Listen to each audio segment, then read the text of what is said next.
Welcome back. Now, in lieu of our news review segment, we bring you an exclusive interview with academician, politician, and marketer extraordinaire Joshua Alabi, who hopes to be president one day of the Republic of Ghana.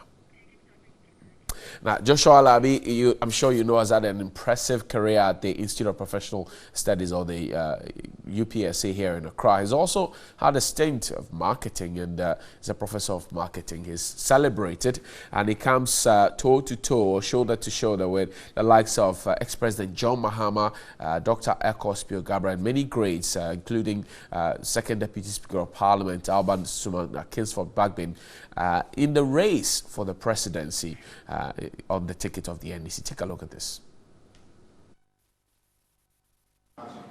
Welcome, and thank you very much for joining us here on NewDay. My name is Johnny Hughes. We're going to be having a special conversation with one of Ghana's foremost politicians. He's a Russian-trained academician. He's also formerly held the roles of regional minister in the Greater Accra region as well as the Northern region. Plus, he has been a sports administrator, and he hopes to be president of the Republic one day. I give you Professor Joshua Alabi. Prof, good morning. Good morning. How are you doing? Right. Happy New Year to you, belated. Same to you, same to you, same to you.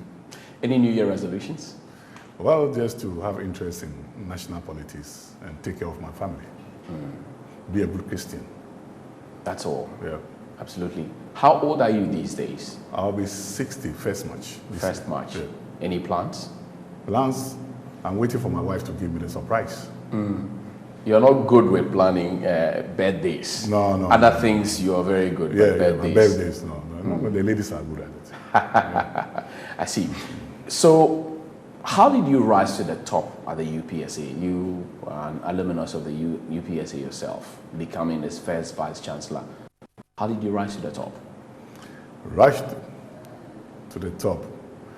I was a student from 1976 to 1980 at the then Institute of Professional Studies. I completed and left for the Soviet Union to do masters in industrial economic planning. I came back, and after service, I joined the faculty of IPS in 1987. Then left again for Glasgow, Scotland to read another master's in international marketing at the University of Strathclyde. All right. Came back and joined the faculty of UPSA and then IPS. But I remember those days, I used to tell my director that one day I would sit in the chair and change the face of IPS. You did? Yes. Who was the director at the time? Well, I told the first director, the late Boama, I told him. Okay. There was a new director, the late Akofo, I also told him the same thing, that one day I'll sit in the chair and change the face of IPS. I was joking, but well, maybe God kept those words in my mouth. I left for politics in 1996 and came back 2000 after the NDC lost the election, 2001. Continued, rose through the ranks as head of department of marketing, then the dean of the management faculty, then became the pro-rector of the institute, the rector, and then subsequently the vice chancellor. Rising to the top, was it that easy? It wasn't easy because to become the head of the university, you should be a professor, right? And I was lucky I was promoted before I became the head of the school. You have to come out with some required publications and community services and other work which helps to develop the institute. I went through the rigor and I was made a professor. So by that, I was qualified also to chip in my application to be the head of the school. And God was on my side. I was selected by the council to head the then IPS, which was changed to be the University of Professional Studies. You've turned the IPS around, but there have been a few questions or challenges with the SMC. What would you say to that? Well, this is the first time I'm going to respond to some of the issues that people raised on the SMC. Now, I had a challenge. When I took over, we had a faculty of about 25 or 26, and we never had PhDs among us, and I needed to upgrade the quality of, what do you call it, of my academic staff. Right. But then I didn't have the luxury to allow them to go outside into a brick-and-mortar university to stay there for 3-4 years to come back, because the government was also not increasing the number of academic staff that we had. So I needed a system where they could be teaching whilst they upgrade themselves. And luckily, the NAB, the National Accreditation Board, recommended the SMC University to me. Okay. Yes, they recommended. This is the first time I'm saying this outside. They recommended the SMC University to me. So I contacted them, went to Switzerland, met the authorities, and we agreed that they could take our staff and train them for us. Okay. So it is not like the head got up one day, then found a very funny institution and pushed the staff there, right? The recommendation came from NAB. It was a credible institution in Switzerland, and then I allowed my staff. So they were doing their PhDs whilst teaching, and that was what I wanted to achieve. On hindsight. But I want to say something. Right. The world is moving now from the bricks and mortar university to online university system, right? Where people will now have to work and go to school at the same time. Right. People cannot afford to stay in universities for 4 years and lose their jobs. So this is where the world is moving. A lot of online universities are coming out.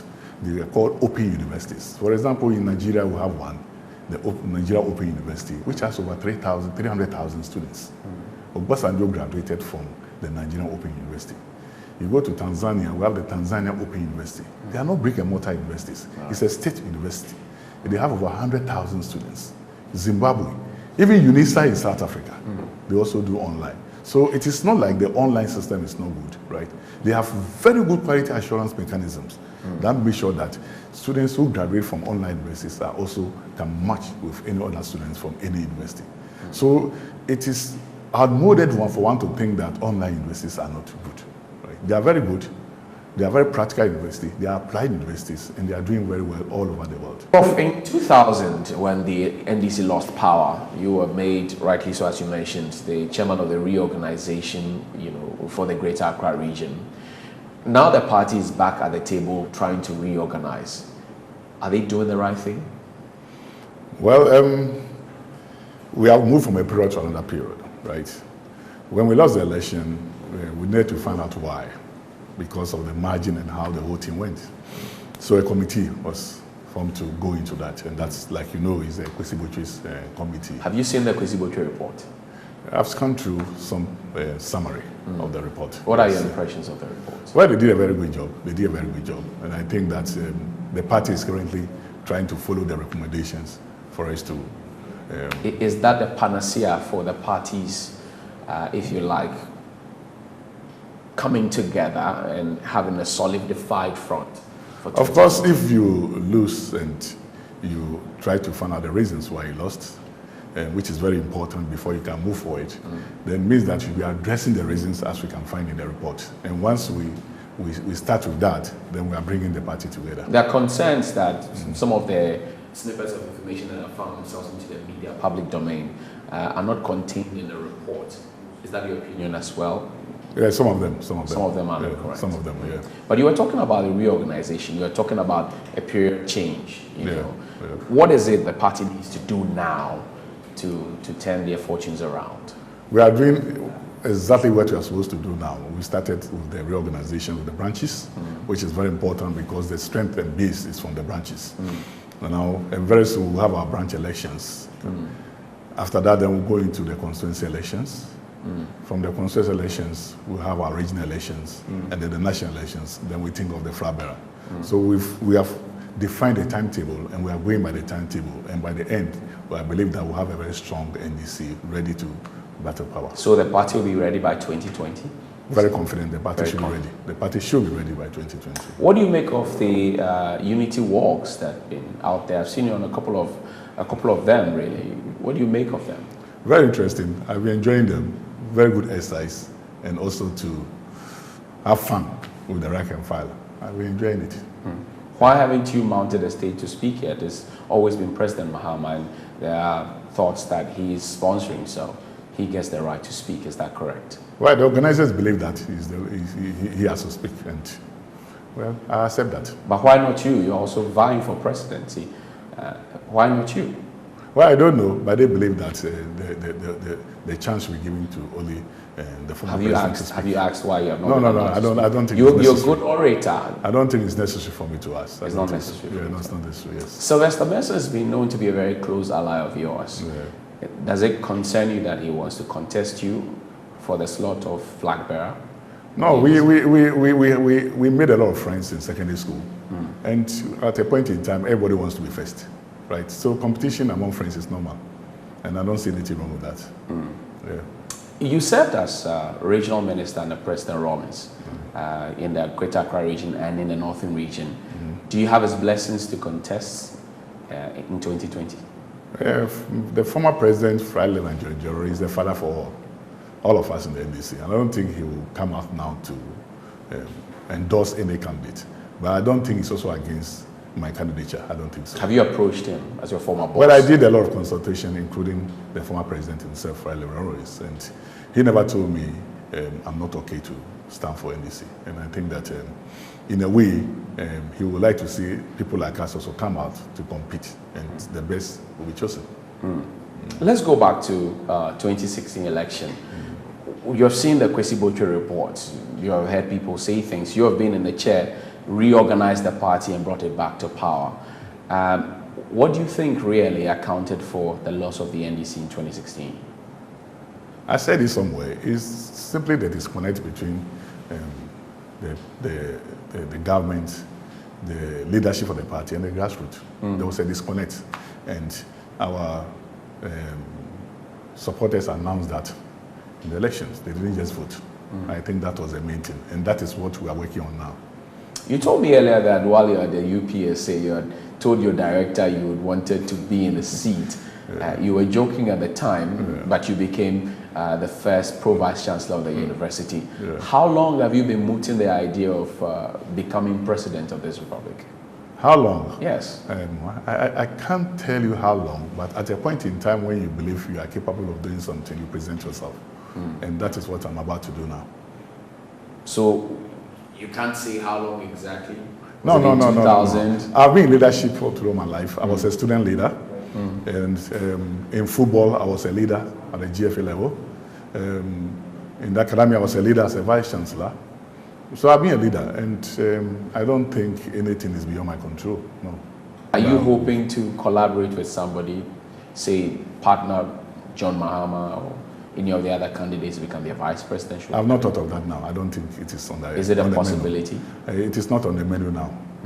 It's not on the menu. It's not one of the things you're thinking about? We are thinking of how best I can position myself to be voted for as a flag bearer of the party. Would you make your wife your vice presidential candidate? I think you are even smiling. The way you smile, you know that is impossible. I know you love your wife, but you tell me. I don't know what's inside your head. Would you make your wife your vice presidential candidate? How can my wife be the vice president of this country when I'm president? If she's qualified, why not? I don't think it's not my. It's not. I mean, I don't think it's the right thing to do, and I don't think it's something we have to discuss. It's not the right thing to do for me. Yeah. So when, in your opinion, should the party wrap up its whole reorganization and ready itself for election 2016? I believe by September this year.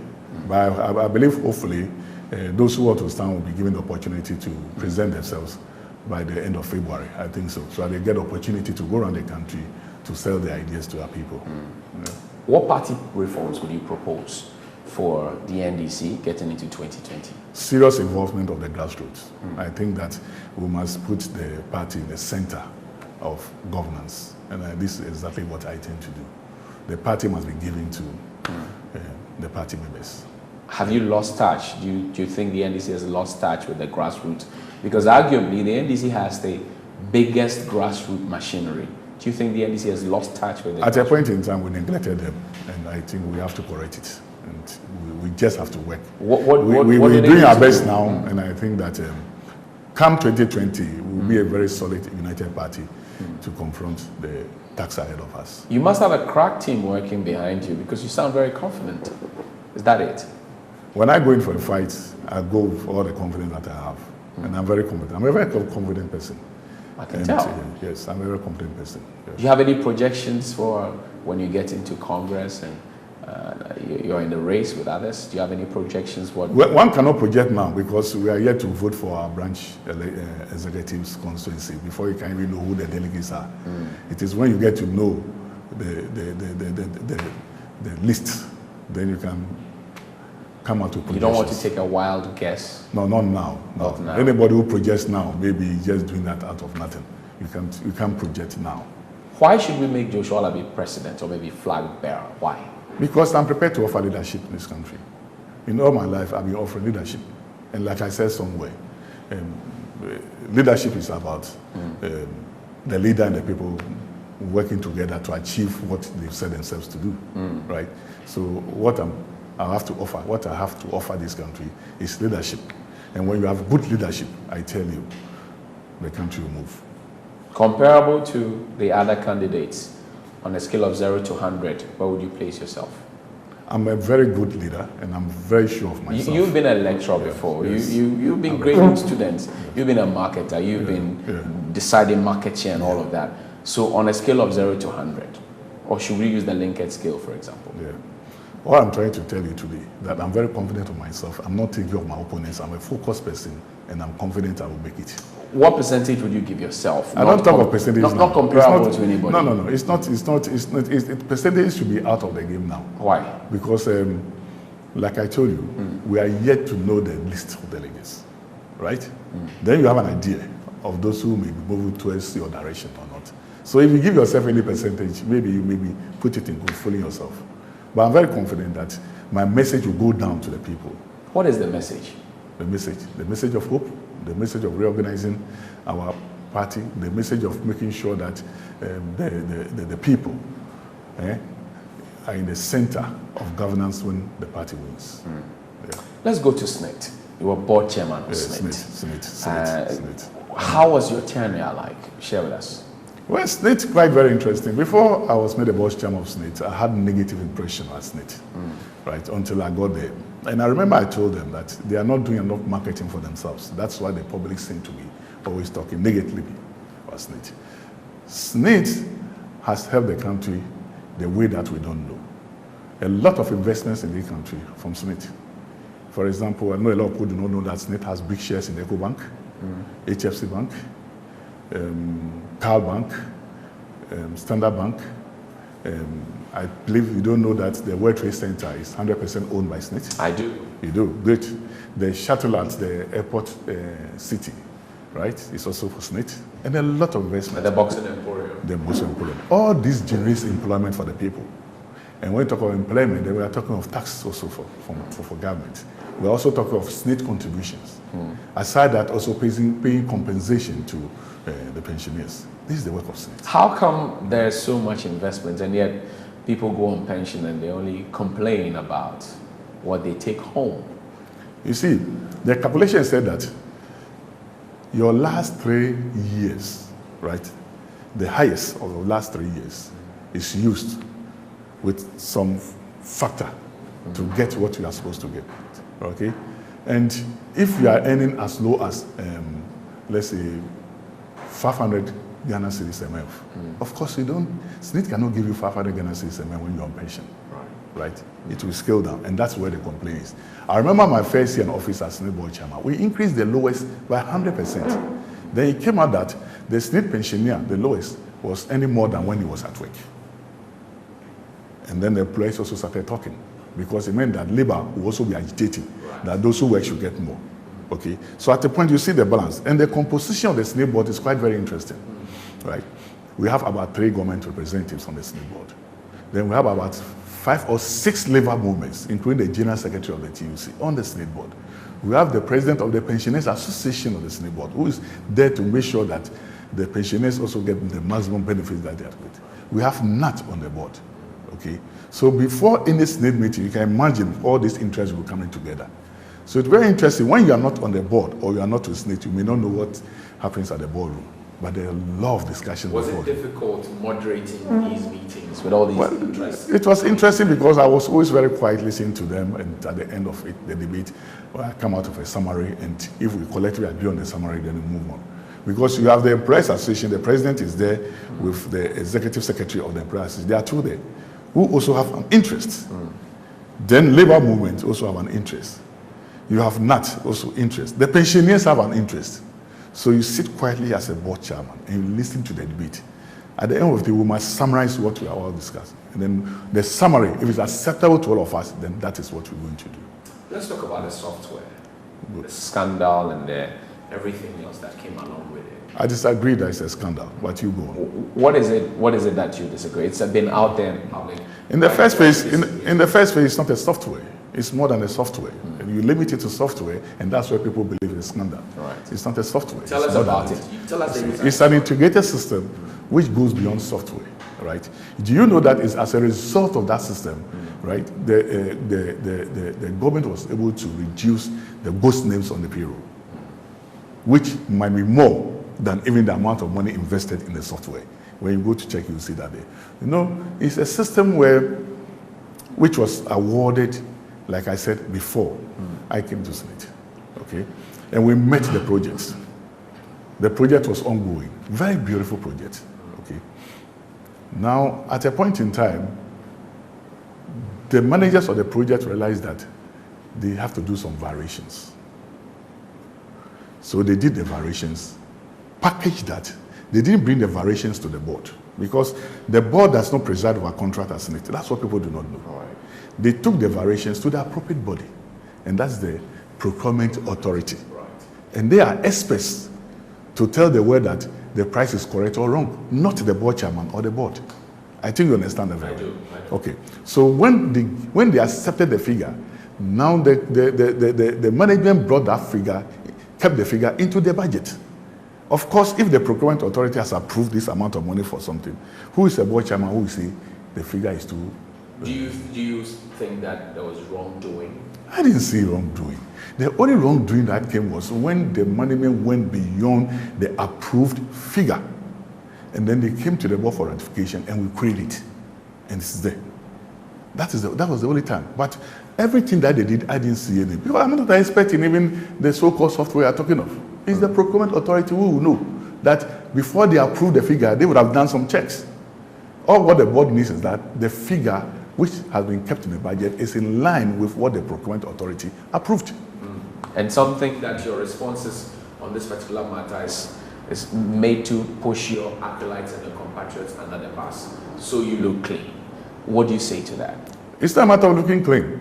It's a matter of protecting the board that I chair. Right? I chair the board, and the board did a very good job, and the board must be protected. You see, just media crucifixion is not enough. I believe this is even before the Yoko and other authorities. When they come out, you see it. Right. Whether the board did anything wrong, or management did anything wrong, or the tanker men did something wrong.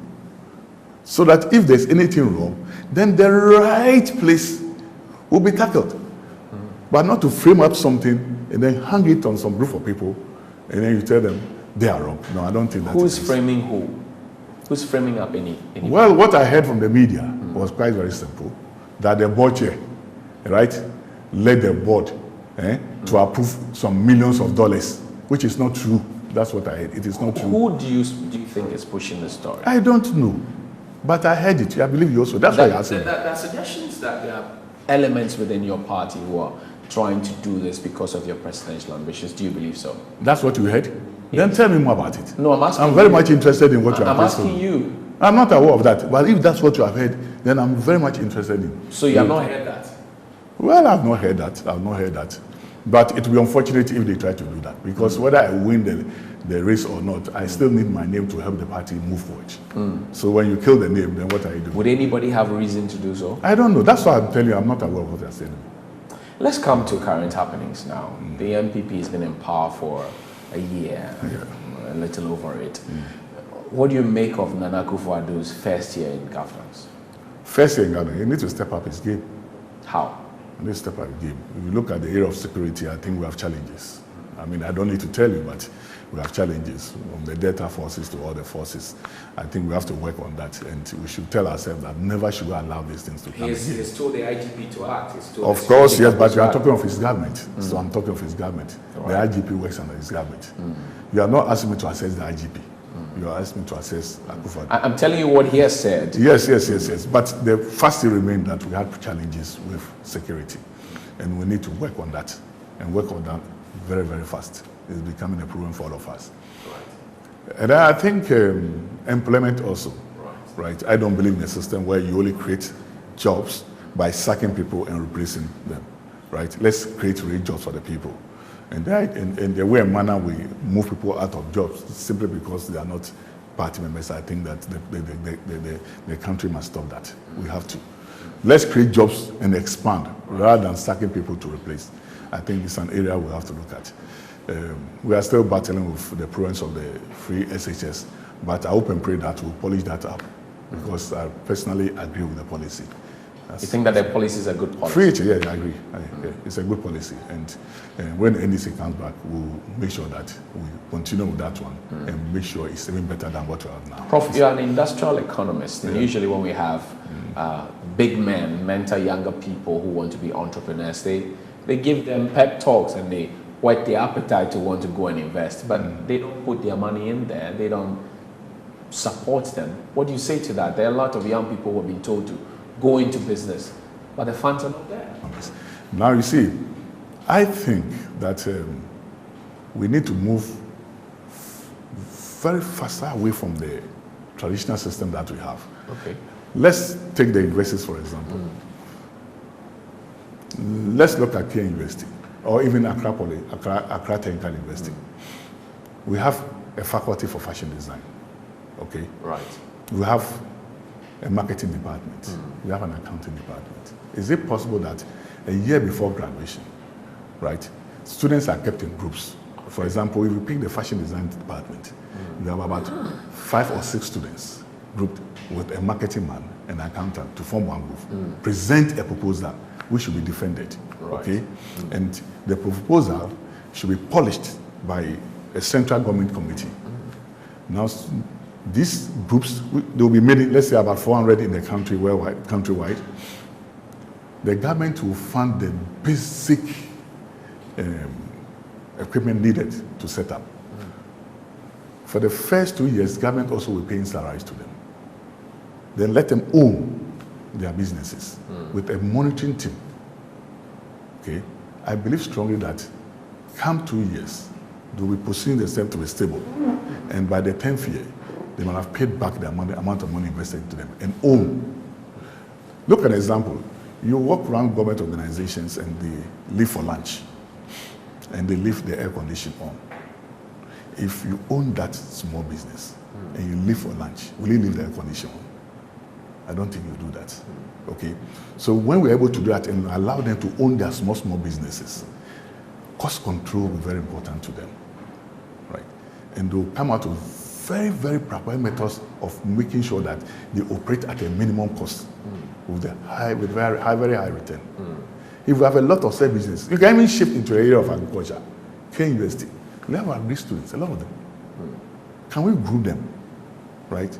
Go into negotiation with the traditional landowners, get them land, give them the necessary input, pay their salaries for them for the first 2 years, and then leave them to continue. They will expand in the near future, absorb others, and then the country will go. All these things, the growth of all these will have a overall effect on the growth of the economy, and the country will move in. But in a system where we take them to a place after 2 years, then we say we are without any support, I think that's the problem. Right? We packed a lot of students to the national service. What can we do more with the national service scheme to be more productive for us? Where young men, after completion, can own their small businesses and grow. I think this is where if you tell me that we need funding and support, I will agree with you. But there must be a monitoring system in place to make sure that we tried Maslow. We tried Maslow, didn't work. You see, when you don't have an effective monitoring system, it won't work. You don't allow them to be on autopilot, it won't work. There must be monitoring. They should own their own proposal. They should come with the proposals, right? Once they come and it's approved, they own it. They know what they have to do in the first year, the second year. They set themselves targets. And then the central monitoring team will make sure that they meet the targets that they set for themselves, right? And when we're able to do that, then we'll have a lot of small. But you allow them on Maslow and there's no serious monitoring, and after 1 or 2 years, collapse. I don't Have think you suggested these ideas? Have I done what? Have you suggested these ideas too? These are ideas that I think we will be bringing to the fore when we come back 2020. But now I'm telling you, they can also pick it and also do what they can do with it. Let's talk about trade, not aid. That's the mantra that we've heard the president re-echo over and over again. Do you think it's a reality? It's a reality. Are you seeing it? Are you feeling it? Yeah. Tell me about it. How are you feeling it? You know, when we have equal opportunity to trade, right?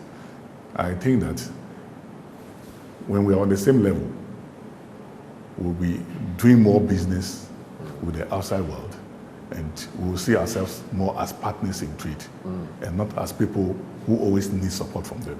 You know, when you give somebody 5 cedi every day, you are not helping the person to grow. But when you are aligned to grow through such partnership like equal trade, I think that you'll be helping the party more than just supplying 5 cedi every day to the person. So I believe in trade. I believe in trade. And by trade, then we should also do our part of the work. We should make sure that whatever we have meets international standards. You don't export pineapples and you export pineapples with the soil around it outside. No. We need to train our people to meet the world standard. And once they're able to meet the world standard and we have equal opportunity, then we'll grow. I don't have any problem with trade and not aid. Aid does not make you grow, but trade can make you grow. The economy, how has it been for you? What do you see from where you sit? Is it going up? Is it coming down? What do you see? The economy in Ghana. We are told there's growth this year. I think that we need to grow faster than what we are doing now. Take into consideration, looking at the number of students who come out in a year, we are not expanding enough to absorb them. We need to do something. Very soon, we'll not be able to tackle the issue of this graduate unemployment and for that matter, youth unemployment. So we should do everything possible to expand the economy, to absorb the young ones coming from the university. The economy is not growing at the rate at which we are turning out our young ones from the institutions. And that is a worry for all of us. We should look at that. Gays, lesbians, bisexuals, and transgender, they've been in the news. The president spoke to Al Jazeera. It's received a lot of flack. What do you make of it? The campaign is up there. What do you think? I believe the president was only being a diplomat when he spoke to Al Jazeera. I don't think he believed in the issue of gay coming together. I don't think so. I don't think that President Akufo will believe in. What do you think? Well, as a Ghanaian, and looking at my religious background and everything, I strongly believe that God created man and woman to produce, and that's why I'm here today talking to you. And my good book tells me that's simple, and I believe in that one. So it will never happen if you become president? I don't think we should consider that in Ghana. Not at all? I don't think we should consider that one in this country. You mentioned that you're religious. What denomination do you belong to? I'm an Anglican. You're an Anglican? Yeah. Practicing Anglican? Yeah, Anglican. I see. What's your favorite hymn? My favorite hymn? Yes. Oh, a lot of them. You've confused me. A lot of them. We have the Trinity song. We have... We'll come back to that. There are a lot of them. Let's talk about family, Professor Alabi. How is family like for you? Family life, very exciting. Very exciting. I have a very beautiful wife.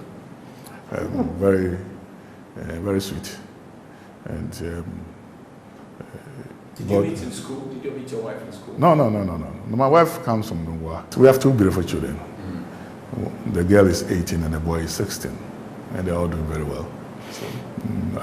I'm always in love with my family. Yeah. What do you do to relax? Sometimes I cook to relax. Yes. What do you cook? Sometimes I like cooking jollof. I like cooking the Russian potatoes, where you have the ingredients and everything mixed together into the oven. Very delicious. I can't pan fufu, that one is out, but the soup, I'm good at that. You can do the soup? Yeah. How was life in Russia? How's life in Russia for you? I can imagine you learned the potato stuff from Russia. Yeah. How was life in Russia for you as a student? Was it difficult? Very, very difficult. You know, I schooled in Russia, I schooled in Glasgow. Glasgow was very easy for me, but Russia was very difficult. Difficult because, one, the language, and two, they had a very interesting system, you know. We attend lectures from Monday to Saturday, and we only have Sundays as our rest day. But when a holiday falls on any of the weekdays, right, then you pay for it on a Sunday. So it happens that the whole week you go to school because you had holiday on a Monday, you see. And for someone like me, a Ghanaian, it was abnormal. We attend lectures on Christmas Day when we're supposed to be making fun, you follow. They have a very stiff academic program where exams was oral. You prepare before the professors and they'll call you to talk to them and answer questions. And I tell you, it was difficult. But a Ghanaian student is a Ghanaian student. We are always very good. We were able to go through. They also enjoyed the Ghanaian students because they said we were very good students. Yeah. Your achievement at UPSC perhaps has swamped up your exploits in the sports administrative field. Care to share a bit of it with us? The sports. One, I was the Director of Administration for Accra Great Olympics. Olympia was doing very well at that time. Then I became the General Secretary of GACA, that's the Ghana League Club Association. Right. From GACA, the government reorganized the GFA, where government presented 3 and GACA to present 2. So GACA voted for me unopposed to serve their interests on the GFA with Alaji Jawola. So I was a member of the GFA, and at the first meeting of the GFA, I was made to be responsible for the Black Stars. So I was responsible for the Black Stars. And, my first assignment was to make sure the Black Stars qualified for the African Cup of Nations in South Africa when I was the coordinator. It was very exciting. I did very well. By the end of round 1, the Black Stars qualified, and round 2 was a mere formality. Yes, I won all my matches, and then I won all my second round matches except one, the last one, in Sierra Leone, where they also needed to win the match to qualify, and we already qualified. And 7 minutes to time, the referee awarded a penalty against our team. I felt very bad, so we lost 1-0, and that was the only match I lost throughout the qualifying series. What was the trick that they won every match, they qualified for everything? What was the relationship between the leader and the players. In fact, I was like them. We have players like Abedi Pele, Tony Yeboah, Udate Lamte, Siki Apuno, Frank Amankwa, Osei. I mean, a crack team. So you need to come down to that level for them to appreciate you. I remember there was a match we went to Niger. And first half it was 1-1. Right. 1-1. I went to the dressing room and I stood by the door. And I pretended to be very sad. And the players were just looking at me. So when we were moving for the second half, one of them came to me. I read it was Frank Amankwa. Chairman, and who why? Ebe show why? And who say ebe show. See, sir. So we went for the second half and we scored 4 goals. We won 5-1. So sometimes it has to do with your the psychology and the human relation that you offer. Sometimes too, you go and they put you in a hotel which is not suitable. You, the leader, must fight for a change of hotel. Sometimes they pump in ladies to the hotel. You, the leader, must make sure that you visit the players. Is that discipline missing? And that kind of rapport missing? I'm not in the leadership of the GFA now, but I think that they are also doing their best. They are also doing their best, except that now players are being paid fantastic figures, you know. So maybe they tend to move towards that respect more than. But they are doing very well. The current chairman has qualified for World Cup 3 times. I was praying that we qualify for the World Cup in Russia. And I was planning to go, but very sad, we couldn't qualify. It's always been football to the detriment of other sports. Can we do better? We can do better. I was a basketball player, in fact. When I was in secondary school, Tamale Secondary School, I played basketball for the school team. And I really enjoyed it. Was basketball popular at the time? It was popular, right. It was popular. I remember there was a regional team from the north, and I was a member of the regional team. And we had to come to Accra, and we played against Great Accra, my home region. Right. And I did very well. I did very well. Basketball was popular at that time. I don't know why. When I would focus too much on football, I think we have to do something. Boxing too is there. Right. Yes. And we have to do something because we need to move people into their talents and develop them for them. Prof, hold your thoughts there. Yeah. This is a very exclusive conversation with Professor Joshua Alabi, a man who wants to be president someday. We'll talk about the GFA after this break. Welcome back from the break. My guest is Professor Joshua Alabi. Prof, before the break you were talking about the GFA and there have been calls that Kwesi Nyantakyi should go because he's been there for a very long time. It's been a Mugabe. What do you think? I don't think it's because he's been there for a long time, but because maybe now he's gone up, right? And maybe he needs to give opportunity to others to come. But if you've been there for some time and you are also performing, I don't see anything wrong with that one. But once he's gone up, then we need to give opportunity to others. And I think he himself is aware. I hear he's even paving the way for that. So it's not a matter of we saying he should go, by himself, I think he's aware of that. Yeah. Let's go back to Tamale. What a rich experience would you transport from Tamale or transpose from Tamale to Accra if you become president one day? Rich experience. My father was a farmer. First he was a mechanic. He was transferred to Tamale in 1948, a Ghana. So he went to Tamale in 1948. He was there for 50 years. My father also decided to go into farming. And he was an illiterate, but he knew exactly what he was doing. He was able to farm to the point that he received the Grand Medal from the state during a champion's time. Wow. Yeah, he was invited by the Queen to attend the Royal Agri Show in the UK because of farming. He received a lot of awards and medals, national and everything, because of farming. He had about 2,000 acres of rice farm and about 9 tractors and 2 combined harvesters. He was a wealthy man at that time. And I think that the type of farming he did, right, we can replicate that all over the country. But the main thing is how we supervise them. My father started with a loan from the bank, and the bank made sure that they supervised the whole thing.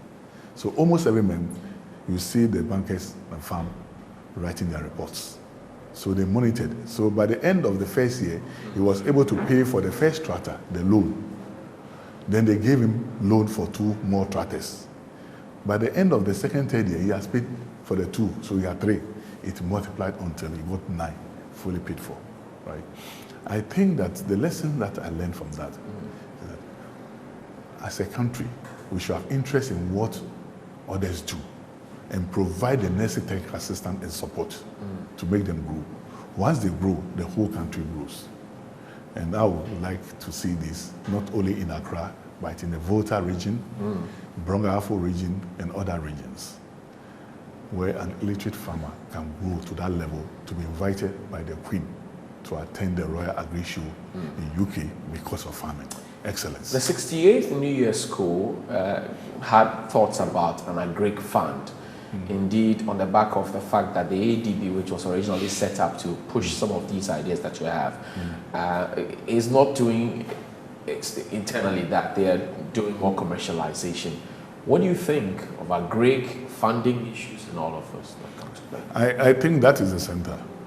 The ADB should be made to perform its mandate to support the farmers. Okay. Commercial banking is the easiest way out, but they need to challenge themselves. Right? If you want to succeed, then ADB should come out with extension officers who assist the farmers when they give them loans. I think this is where they're lucky. And for that matter, they find it very easy to go into commercial banking. Let's get our farmers more trained with the right staff and right technology to perform. And ADB should be seen to lead the way. There's no need to duplicate that. Let's reorganize ADB to perform the basic core function. Let's go back to Tamale and to the north, I must say. Your arch contender, John Mahama, comes from Tamale. You have some love there, but he has some love there as well. Do you think that he may split your votes up there if he comes? Has he told you he will stand? I don't know, I'm asking you. I'm not aware. And I'm saying that... I'm not aware that the former president, John Mahama, has told anybody that he will stand. Would you rather he doesn't contest? Well, I will buy into the idea where he allows others to also lead the party, and then he gives the necessary support with all his background, rich experience and everything. The party has a lot of people who can lead. The party has trained a lot of people for many years, right? He was given an opportunity, and I respect that. He's done very well from my point of view, and the need also to allow others also to compete and come up with his support, and the support of Jerry Rawlings, the support of the elders of the party, then the party will now move. So I'm not aware that he will stand. No. You are not aware? Yes, yes. There are many names. Kospio Gabra, Kweku Ricketts Hagan, there's Alban Bagbin, there's your good self. What do you make of the names, Alban Bagbin? They are all very good. They are all very good. And I think that it shows that the NDC has really trained a lot of people. And it will be an interesting contest. We shall enjoy it. You shall enjoy it? Yeah, we shall enjoy it. If you become president, top 3 things that you would do for Mother Ghana. Number 1? Move the youth from the street to employment. That is number 1. Number 2, I'll make sure that the necessary assistance is given to our already established businesses to expand and to grow, and also fight for equal trade partnership with the rest of the world. Prof, I thank you. I see a lot of plaques and awards here. You're a very successful man by these. Is it easy to you? It's an appreciation of my good work, and I thank God for all this. I always believe that it's God who leads us in whatever we do. When I was given the opportunity to lead the then IPS, I gave a very short speech before the deans and other members present. And my speech was simple. I'm not the one going to sit in the chair. It's God who will be in the chair. And whatever comes from my seat comes from God. So God will give the direction. So all what you see here is as a result of the support I got from the Almighty. God uses us to change things. And once you open your heart to Him, God will show you the way. And you do your best. That is what you see here. Congratulations to you. So the health of persons who want to lead the nation has always come into question. Yeah. Are you healthy? Very, very. You want to try me today? Come to my gym. Have you seen my gym? I saw it. Come there. Yesterday I was there. Come to my gym. We've been doing a lot of walks, and I start from the beginning to the end. And I don't feel anything. The others stop along the way? I don't know. I'm talking to myself. Do you see them stop along the way? I don't take note. I just focus on myself. Right? So you come. I invite you to my gym tomorrow. And you see my work rate. The Electoral Commission has come under some, it has a set of challenges. The Chief Justice has set up a committee who is investigating. That's the Electoral Commission that may supervise the election if you get passed at your party. Are you worried about events turning out there at the Electoral Commission? I think that as a nation we should be very careful. Right? The Electoral Commission has gone through a lot of elections in this country. Very credible organization, worldwide, respected and accepted. And I think that we should be very careful the way we want to handle the Electoral Commission. What do you suggest? Well, I suggest that we should be very careful. That's all you want to say? We should be very careful. Let's talk about the peace of this country. Let's talk about corruption. Yeah. Corruption has been on the front burner for a long time. There's the cash for seats, which is before Parliament at this point. Have you been listening to the probe? Very interesting. Very interesting. But I still believe that Parliament is capable of doing what they can do, so we should allow them to do their work. There's a compendium of corrupt activities. The deputy chiefs of staff were rumored to have been taking gate fee, as it were, to allow people to see the president. The president cleared them of it. The list is endless. What do you say? Well, I think that for me, he's done something which is positive. The law of corruption and the appointments of Mati Amidu, I think that let's see how it goes. He's telling us that he's going to work on corruption. He sent a signal. But I believe that whatever it is, the office will not be looking at only the past government, but the current one. In fact, let's combine all the yesterday work. he said that it was going to be the past and present. Yeah. But the man Martin Abidu, you worked with him in NDC. Some say that there's a temptation for him to come at his own people, which is them. What do you think? Martin Abidu is not a judge, you know. He's only going to prosecute, and we also find our lawyers to also talk for us. He's not going to be the judge. So let's see how it goes. He's not a judge. He's been appointed to prosecute. He has to present evidence and everything. And then the lawyers will also come out with their defense. And the judge will also come with his ruling. So it's only one out of the three, what do you call it, areas. So let's see how it goes. Prof. Alabi, I'm grateful for this opportunity to have a conversation. And we'll wrap up with a song. Which is your favorite artist? My faith has found a resting place, not in device nor creed. I trust the ever-living God, His wounds for me shall plead. I need no other argument, I need no other plea. It is enough that Jesus died and that He died for me. Do you enjoy any secular songs? Yeah. Which ones? New songs, old songs? New songs, old songs. For example, give me an example. I don't know. Which is your favorite artist? Artist, Amachi Dede.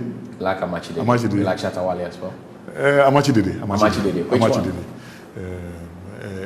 Emma pesoko soko na mape. Emma pesoko soko na mape. Prof, I thank you very much.